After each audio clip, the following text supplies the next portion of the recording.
We're going to start with the head of the lemur.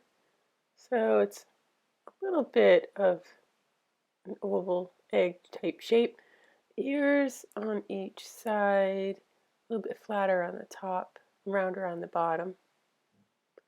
Then we're going to do the muzzle area, and it's a triangle that's rounded on the corners. Then connected on each side are two ovals, and then inside each oval we're going to do a circle. Inside those circles we're going to do smaller circles.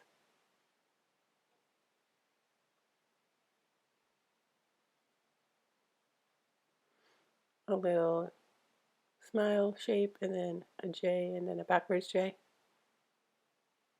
You can do a little curved line inside of each of the ear.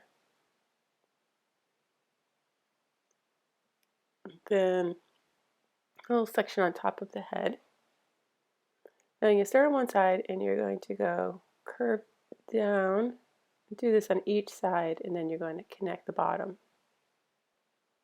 This will be the body.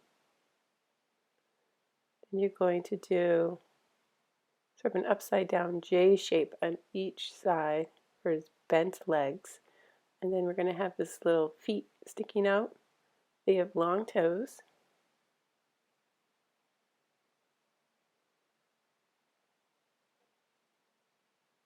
Then I'm going to do the arms, and they're going to be hanging down. So long fingers, curve back up, and this one you're going to be hanging down on the other side.